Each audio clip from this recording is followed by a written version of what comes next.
കലാഭവൻ ജയകുമാരേട്ടൻ കൊച്ചിൻ കലാഭവനിൽ ഒരുപാട് വർഷം ആർട്ടിസ്റ്റ്. അന്നത്തെ കലാഭവന്റെ ട്രൂപ്പിന്റെ വണ്ടി വന്ന് നിർത്തി കഴിഞ്ഞാല് നല്ല ഒരു 8-9 പേരും ഇറങ്ങും. ഒരു കമ്മിറ്റിക്കാരും അവരോട് ഒന്നും ചോദിക്കില്ല. അതുപോലെ ആൾക്കാർ ഇറങ്ങിക്കൊണ്ടിരുന്നതിൽ ഒരാളാണ്. കലാഭവന്റെ വേൾഡ് ടൂറിന്റെ വീഡിയോ കാസറ്റിലാണ് ജയകുമാരേട്ടനെ ഞാൻ ആദ്യമായിട്ട് കാണുന്നത്. ഒരു വർഷം ഞങ്ങൾ ഒന്നിച്ച് ഒരു ട്രൂപ്പിൽ പ്രോഗ്രാം ചെയ്തിട്ടുണ്ട്. വളരെ നാച്ചുറൽ ആയിട്ട്, പൊതുവെ നമ്മൾ മിമിക്രിയിൽ ഉപയോഗിക്കുന്ന വിദ്യകളൊന്നും ഉപയോഗിക്കാതെ തമാശ കൈകാര്യം ചെയ്യുന്ന, അനുകരിക്കുകയാണെങ്കിൽ അധികം ആരും അനുകരിക്കാത്ത ശബ്ദങ്ങൾ അനുകരിക്കുന്ന ഒരു മികച്ച കലാകാരനാണ് ജയകുമാരേട്ടൻ. ഒരുപാട് സിനിമകളിലൊക്കെ ഉണ്ട്. താടിയൊക്കെ പഠിച്ച് അഭിനയിക്കുന്ന ദൃശ്യത്തിലില്ലേ? ദൃശ്യത്തിലുണ്ട്. ജയകുമാരൻ എനിക്ക് നന്നായിട്ട് അറിയാം, പ്രത്യേകിച്ച് കോട്ടയം. അതെ അതെ. പ്രശാന്ത് ഇപ്പൊ പറഞ്ഞ പോലെ ഒരു വളരെ ഡിഫറെന്റ് ആയിട്ടുള്ള ഒരു മിമിക്രി കലാകാരനാണ്. ഒത്തിരി ഡിഫറെന്റ് ആയിട്ടുള്ള ഐറ്റങ്ങൾ, ആറ്റിറ്റ്യൂഡ് ഒക്കെ എനിക്ക് തോന്നുന്നു എവിടെയോ ഒരു നമ്മുടെ മദ്രാസിൽ നിന്നൊക്കെ വരുന്ന ഒരു ഫൈറ്റ് മാസ്റ്റർ അല്ലെങ്കിൽ അവരെ അസിസ്റ്റ് ചെയ്ത ഒരാളുടെ ഒരു ലുക്ക് ഉണ്ട്. അതെ, ഫൈറ്റ് റോപ്പ് കൊടുത്താൽ ഇപ്പൊ തോന്നും. സലീം കുമാരേട്ടന്റെ വീട്ടിൽ ഗേറ്റ് വെച്ചു. അപ്പൊ ഗേറ്റ് വെച്ചപ്പം അന്ന് ഈ സ്ലൈഡിംഗ് ഗേറ്റുകൾ തുടങ്ങിയിട്ടുള്ളൂ. എല്ലാ ഗേറ്റും ഇങ്ങനെ തുറക്കുന്ന ഗേറ്റാ. സലീം കുമാരേട്ടന്റെ വീട്ടിൽ നിന്ന് പുള്ളിയുടെ സൈക്കിൾ എടുത്തോണ്ട് പുറത്തു പോയിട്ട് സ്ലൈഡിംഗ് ഗേറ്റ് സൈക്കിൾ ഇടിച്ചു തുറക്കാൻ നോക്കിയിട്ട് മുട്ടിന്റെ ചിരട്ട പൊട്ടിയ ആളാണ് ഈ ഇരിക്കുന്ന ആള്. ഉള്ളിവട മേടിക്കാൻ പോയതാ. ഞങ്ങൾ ചായക്കടയുണ്ട്, ചൂട് ഉള്ളിവട കിട്ടും. ഉള്ളിവട മേടിക്കാൻ പോയതാ. ലിഗമെന്റ് പോയത്. അതൊക്കെ ഉള്ള കാര്യങ്ങൾ തന്നെ ജയകുമാരൻ. പിന്നെ കട്ടപ്പന രാജു. ഞങ്ങള് ഒരു ജയകുമാരൻ തന്നെ പറയണം. ഞങ്ങള് പ്രോഗ്രാം പോകുമ്പോഴത്തേന് അവിടെ കട്ടപ്പന രാജു എന്ന് പറഞ്ഞ ഒരാൾ പ്രോഗ്രാം, പുള്ളിയുടെ വൻമാഷയുണ്ട്. അപ്പൊ ഭയങ്കര ജനമാണ്. ഭയങ്കര ജനം എന്ന് പറഞ്ഞാൽ അസാധ്യ ജനം. ഇങ്ങനെ കോട്ടയം സാലിയൻസിന്റെ, കൊച്ചി സാലിയൻസിന്റെ പ്രോഗ്രാം കാണാൻ വേണ്ടി ഇരിക്കുകയാണ്. സലീംകുമാറിന്റെ പ്രോഗ്രാം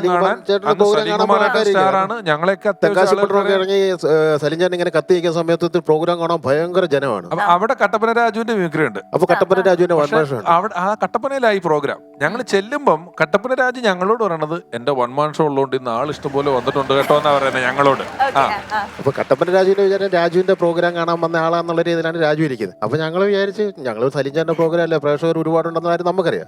പുള്ളി പറഞ്ഞില്ല, ഞാൻ കട്ടപ്പനക്കാരനാണ്, എന്നെ എല്ലാവർക്കും ഭയങ്കര ഇഷ്ടമാണ്, ഞാനിവിടെ പ്രോഗ്രാം ചെയ്യുന്നതാണ്, എന്റെ പ്രോഗ്രാം കാണാൻ വന്ന ആൾക്കാരായി കൂടുതൽ ആൾക്കാർ ഇരിക്കുന്നത്. കുറച്ച് പേരൊക്കെ എന്റെ വൻമാഷ കഴിയുമ്പോൾ ഏറ്റു പോകുമെന്നും പറഞ്ഞു. അപ്പൊ ഞങ്ങളിത് കാണാനുള്ള ആഗ്രഹത്തില് ഞങ്ങളിങ്ങനെ നിൽക്കുക. അപ്പൊ എന്നോട് പ്രോഗ്രാം തുടങ്ങാൻ പോവാണ്, കർട്ടൻ പൊക്കാൻ ആരെങ്കിലും ഒരാളൊന്ന് വരാമെന്ന് ചോദിച്ചു. ഞാൻ പറഞ്ഞ കർട്ടൻ പൊക്കാൻ കമ്മിറ്റിക്കാർ വന്നാൽ പോലും, ഞങ്ങൾ വരേണ്ട കാര്യമുണ്ട്. അതല്ല, ഇതൊരു സിനിമാ തിയേറ്ററിലൊക്കെ കർട്ടൻ പൊങ്ങുന്ന പോലെ പൊങ്ങണം, പയ്യെ പയ്യെ പയ്യെ പയ്യെ പയ്യെ.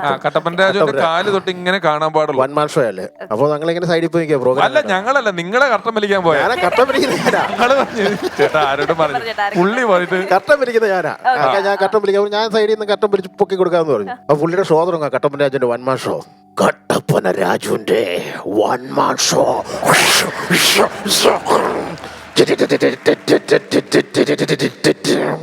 വൺമാൻ ഷോ കട്ടപ്പന രാജുവിന്റെ വൺമാൻ ഷോ. കട്ടപ്പന രാജുവിന്റെ വൺമാൻ ഷോ. കട്ടപ്പന രാജുവിന്റെ വൺമാൻ ഷോ. കട്ടൻ പൊങ്ങിയപ്പോ ഇത്രയും ജനം ഒരു അന്യായ കൂവിച്ച ഇവിടം വരെ വന്ന് മുഖം കണ്ടോടുകൂടി അതൊരു കൂവലാട്ടോ. പുള്ളി അപ്പൊ തന്നെ എന്നെ കൈകൊണ്ട് കാണിച്ചിട്ട്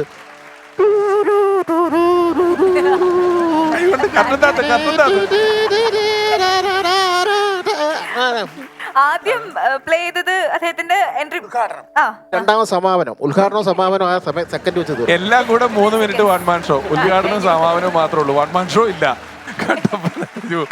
ഒരു ഓർമ്മ തന്നെയാണ് നമ്മുടെ. അല്ല, ഞങ്ങൾക്കൊക്കെ പറ്റിയിട്ടുണ്ട് കേട്ടോ. ഞങ്ങളൊക്കെ പ്രോഗ്രാമിന് സബ് ജയിലിൽ പ്രോഗ്രാമിന് പോയിട്ട് ചോദിച്ചിട്ടുണ്ട്. സബ് ജയിലിൽ പ്രോഗ്രാം കഴിഞ്ഞപ്പോൾ പ്രതികളോട് ചോദിച്ചു എങ്ങനെ ഉണ്ടായിരുന്നു പ്രോഗ്രാം എന്ന് ചോദിച്ചു. അന്നേരം പ്രതികൾ പറഞ്ഞു ഇത് പ്രോഗ്രാം ആയിരുന്നു, ഞങ്ങൾ വിചാരിച്ച ഞങ്ങളുടെ ശിക്ഷയുടെ ഒരു ഭാഗമായിരിക്കും. അങ്ങനെ സംഭവിച്ചിട്ടുണ്ട്. ഈ ജയകുമാരേട്ടൻ അനുകരിക്കുന്നതിനകത്തും ബാലൻ കെ നായർ എന്ന് പറയുന്ന നടന്റെ ശബ്ദം അനുകരിക്കുന്ന ചുരുക്കം ചില മിമിക്രിക്കാരിൽ ഒരാളാണ്. അതൊന്ന് കാണിക്കുക ജയകുമാരേട്ട. ആന്ധ്രാക്കാരൻ, ഒരു സുന്ദരേന മറ്റോ, നിന്റെ മകൻ ചിരികണ്ഠൻ അവനവിടെയുണ്ട്.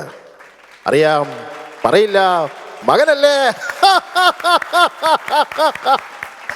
കെ നായനാരും പി കൃഷ്ണപിള്ളയും ഇന്നലെ ഇവിടെ വന്നിരുന്നോ? പോലീസിനെ തല്ലിയ കൈ ലേ. അമൃത ടിവിയുടെ ഉരുളക്കൊപ്പേരി എന്ന ഹിറ്റ് സീരിയലിൽ നായക കഥാപാത്രം ചെയ്യുന്ന ജയകുമാർ, കരുനാഗപ്പള്ളി ജയകുമാറിയായിട്ട്. മോനല്ലേ? അയ്യോ അമ്മേ, അർജന്റീനയുടെ കളി കാണാൻ പോകാൻ എനിക്കൊരു 5000 രൂപ തരാമോ? ഇല്ലല്ലേ മോനോലി, ഞാനൊരു കവിത പാടട്ടെ. മാവേ മാവേ മാങ്ങാപ്പഴമേ, പ്ലാവേ പ്ലാവേ പ്ലാങ്ങാപ്പഴമേ. വേണ്ടല്ലേ? അമ്മേ ഈ ചുംബന സമരത്തിന് പോകുമ്പോഴേ നമ്മൾ ഇവിടുന്ന് പെണ്ണുങ്ങളെ കൊണ്ടുപോകണോ അത് അവിടെ നമുക്ക് പെണ്ണുങ്ങളെ കിട്ടുമോ? ഇല്ലല്ലേ, ശരി. സൂപ്പർ. ഒരു സ്കിറ്റ് തന്നെ അന്ന് സ്കിറ്റ് വിജയിച്ചു കഴിഞ്ഞാൽ ഒരു സ്കിറ്റ് തന്നെ ആ 4-5 വർഷം കളിക്കും. വേറെ സ്കിറ്റ് നമ്മൾ മാറ്റത്തില്ല, കാരണം ഫസ്റ്റ് ആ സ്കിറ്റ് കളിക്കും. നമുക്ക് പ്രതീക്ഷയുണ്ടല്ലോ ഈ സ്കിറ്റ് വിജയിക്കുന്നുള്ളൂ. തൃപ്പൂണിത്തുറ ഒരു അമ്പലത്തിൽ 5-ാമത്തെ പ്രാവശ്യവും ആ സ്കിറ്റ് കളിക്കാൻ പോരും. യക്ഷിയുടെ സ്കിറ്റാണ്. യക്ഷി വന്ന് പിടിക്കുന്ന ആൾക്കാരെ പിടിക്കുന്ന ഒരു സ്കിറ്റാണ്. 5-ാമത്തെ പ്രാവശ്യം സ്കിറ്റ് കളിക്കാൻ നേരം അതിന്റെ അനൗൺസ്മെന്റ് ഉണ്ട്. ഷാജോന്റെ ചേട്ടൻ അച്ചായൻ അനൗൺസ് ചെയ്യുന്നത്. കാലം മാറി കഥ മാറി, യക്ഷി കഥകൾ മുത്തശ്ശികൾ, നമ്മൾ എങ്ങനെയാണ് അതിന്റെ സംഭവം. അപ്പം അച്ചായൻ അനൗൺസ് ചെയ്യുക, കാലം മാറി കഥ മാറി. അന്നേരം ഫ്രണ്ട് ഇരുന്ന് ഒരുത്തൻ, എന്നിട്ട് ഐറ്റം മാറാറായില്ലേടാന്ന്. പറയുന്നുണ്ട്. ഇവൻ നമ്മുടെ വിശ്വൻ ചേട്ടനാണ് വന്നിട്ട് നെടുമുടിയായിട്ട് വയ്യ മടുത്തു ഫ്രണ്ടിൽ നിർത്താൻ ഞങ്ങൾക്കും. മൂത്താശാരിക്ക് എന്നെ തല്ല എന്ന് പറഞ്ഞിട്ട് പുറകിലോട്ട് ഇറങ്ങിയത് ഒറ്റ അടി അടി. മൂത്താശാരിക്ക് എന്നെ തല്ല എന്ന് പറയും, പുറത്തോട്ട് പുറകുള്ള ഒറ്റ അടി അടിച്ചിട്ട് പറയാം ഞാൻ ഇവിടുത്തെ മൂത്താശാരി. ഈ ബാലേട്ടനെയും അല്ലാതെ ഫേവറേറ്റ് സ്റ്റാർ ആയിരുന്നു? പഴയ നടൻ GK പിള്ള സാറ്, മറ്റേ വില്ലനൊക്കെ ആയിട്ട് അഭിനയിച്ചേ. അതെ. മാർക്കോസ്, ഒരു കാര്യം മനസ്സിലാക്കണം, എപ്പോഴും പണം ചോദിച്ച് ഇവിടെ വന്നു കഴിഞ്ഞാൽ ഇവിടെ പണം കഴിക്കുന്ന മരമൊന്നുമില്ല. മരുമകളുടെ സ്വഭാവ ദൂഷ്യം അറ്റാക്ക് വന്ന മുത്തച്ഛൻ അറിയുന്നേക്കാൾ ഭേദം അവളുടെ അമ്മ അറിയുന്നതാണ്. ഞാൻ പോയിട്ട് വരാം മാർക്കോസ്. Super super.